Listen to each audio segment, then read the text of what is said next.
আসসালামু আলাইকুম রহমতুল্লাহি ওয়া নুরা পাগলার বিষয়টা নিয়ে আবার একটু কথা বলতে হচ্ছে, কারণ বিষয়টা এমন পর্যায়ে যাচ্ছে যে অনেক মানুষের ঈমান নষ্ট হয়ে যাচ্ছে। কারণ তারা মনে করতেছে যেহেতু নুরা পাগলার লাশটা পচে নাই, সে নিশ্চয়ই সে একজন আল্লাহর ওলি। আল্লাহর ওলি যদি না হবে তাহলে তার লাশ কেন পচলো না, তার লাশ কেন অক্ষত আছে? এ বিষয়ে আমি এর আগেও বলছি যে লাশ না পচার অনেকগুলো কারণ থাকতে পারে, সেই ভিডিওটা দেখতে পারেন। আর লাশ না পচার সাথে আল্লাহর ওলি হওয়ার কোনো সম্পর্ক নাই। আপনার যদি ইসলামের জ্ঞান থাকে, শরীয়তের জ্ঞান থাকে, কোরআন হাদিসের জ্ঞান থাকে, এলেম থাকে, তাহলে আপনি সহজেই বুঝতে পারবেন যে লাশ পচা না পচার সাথে আল্লাহর ওলি হওয়া না হওয়ার কোনো সম্পর্ক নাই। তো লাশ না পচায় যদি যারা মনে করতেছেন, তাকে যারা আল্লাহর ওলি মনে করতেছেন, তাদের উদ্দেশ্যে বলি, লাশ না পচায় যদি আল্লাহর ওলি হওয়ার প্রমাণ হয়, তাহলে আমাদের ইসলাম ধর্ম, কোরআন হাদিস, আমাদের নবী সব কিছু মিথ্যা হয়ে যাবে। কিভাবে?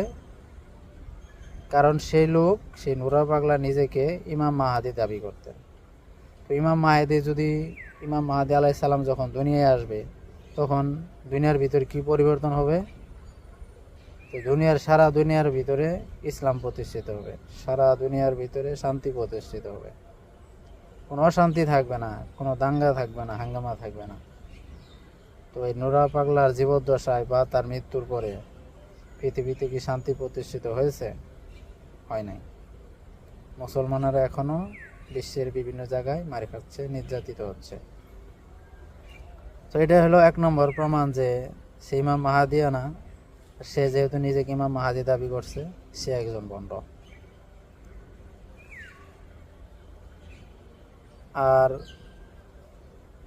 যারা এরকম তরিকত মারেফত বিশ্বাসী, তাদের একটু জেনে রাখা উচিত যে আল্লাহর ওলি হওয়া মানে এই না যে তার লাশ পচবে না, মৃত্যুর পরে তার লাশ পচবে না।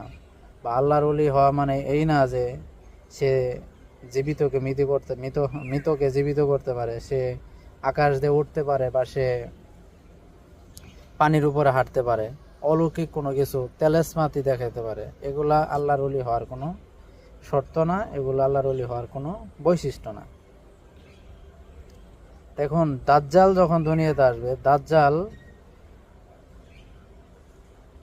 তার কিন্তু এক চোখ কানা থাকবে, এক চোখ থাকবে, এক চোখ তাও সেটা উপরে থাকবে, আঙ্গুরের দানার মতো স্পষ্ট বোঝা যাবে। আর এক চোখ সম্পূর্ণ সমতল থাকবে, এবং তার কপালে কিন্তু কাফির লেখা থাকবে। তারপরেও এক শ্রেণীর লোক তার তেলেসমাতিতে ভুলে তাকে খোদা হিসেবে বিশ্বাস করবে। দাজ্জাল যেহেতু নিজেকে খোদা হিসেবে দাবি করবে, এক শ্রেণীর লোক তাকে খোদা হিসেবে মাইনে নিবে এবং জাহান্নামে যাবে। তো সেই দাজ্জালের তো অনেক ক্ষমতা, তারপরে তো সে কাফের, সে তো আল্লাহর ওলি না, সে তো একটা আস্ত শয়তান হবে।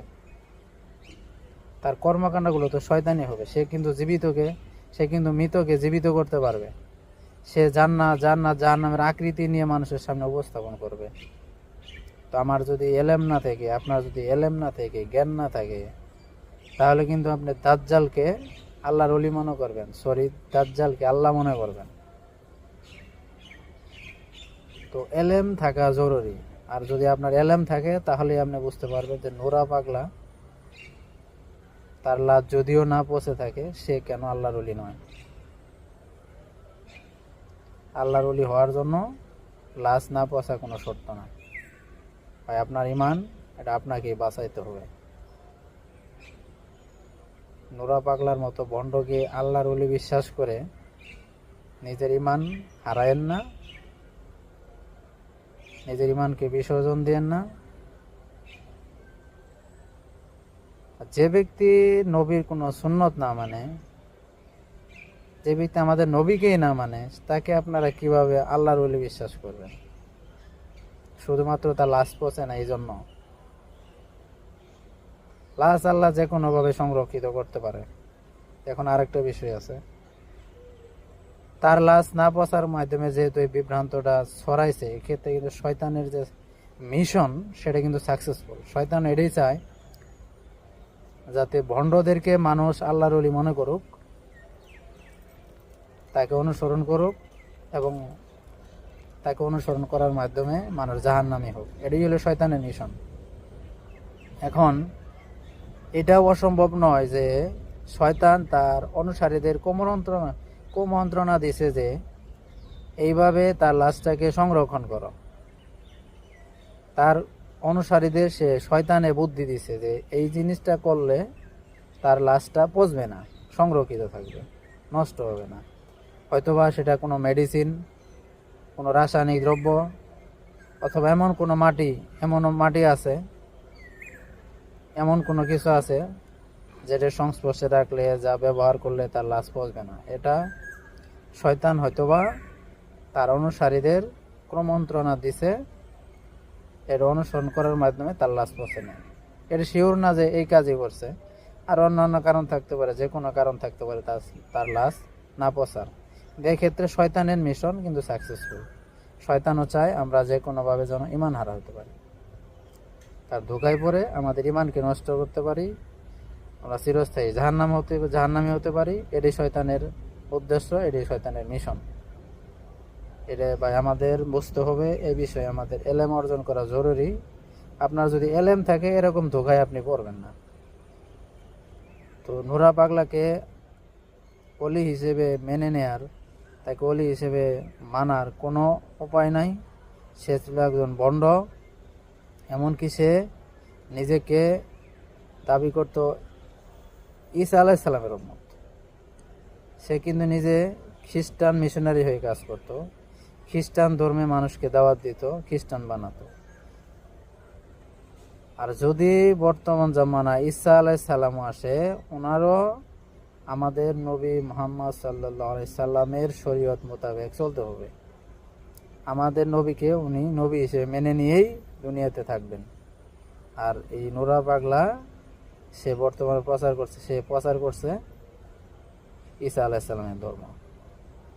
এটাই তো আমাদের বোঝা উচিত যে সে আল্লাহর ওলি হইতে পারে না। যে আমাদের নবীকেই মানে না, যে আমাদের কোরআনকে বিশ্বাস করে না, সে কিভাবে আল্লাহর ওলি হয়?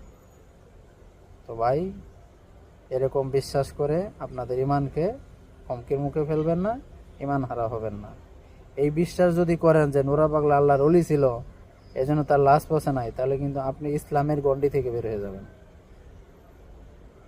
আপনার ইসলামে আর কোনো অংশই থাকবে না, আপনি মুসলমানই থাকবেন না। তো ভাই সাবধান, আপনার ঈমান বাঁচান। ধন্যবাদ। আসসালামু আলাইকুম ওয়া রাহমাতুল্লাহ।